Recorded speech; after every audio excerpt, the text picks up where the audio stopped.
Hello, welcome to another fight review. This is Dainel Geale vs Miguel Cotto. So this past weekend, Miguel Cotto defended his WBC middleweight belt against Dainel Geale in a catchweight fight.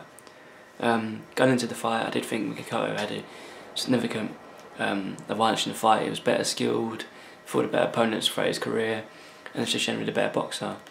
And Dainel Geale has done well in his career, faced a few good people, won a couple world titles at once in the middleweight division, but never really beat anyone with a world-class name to himself. So when he fought Miguel Cotto this Saturday, it was sort of like, can Dainel Geale finally get a world title? The answer was no. Miguel Cotto knocked him out in 4 rounds, similar to the Geale fight last year. Dainel Geale just couldn't get in the fight, couldn't seem to. That's similar to the Golovkin fight. Didn't really get into it. Didn't get a chance to actually fight his way into the fight. Looking him to get knocked down twice in the process.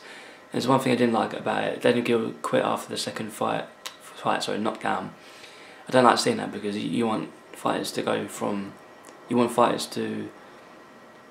fight from start to finish. And if he was wobbly or took a huge beating in the fight and went down and didn't want to carry on, that's understandable. But he looked fine to me. He didn't look like, yeah, he was losing and got knocked down twice, but he could have carried on. And I think it was quite poor on his part that he quit. Miguel Cotto, on the other hand, did what everyone thought he would do, win the fight.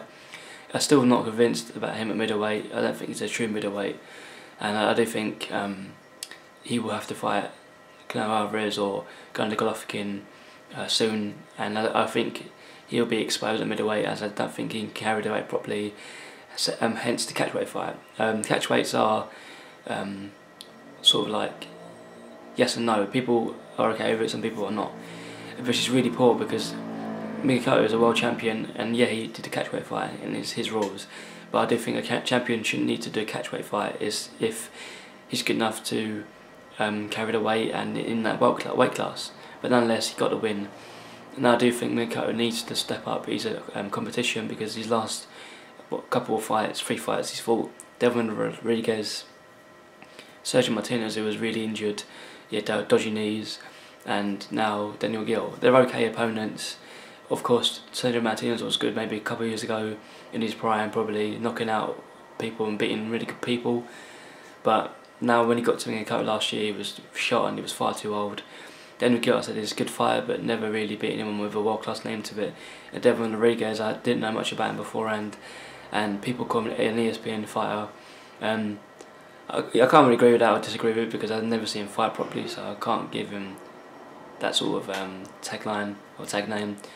But I do think Cotto needs to step up his game and face Golovkin or Canelo Alvarez, or even for the Mayweather rematch.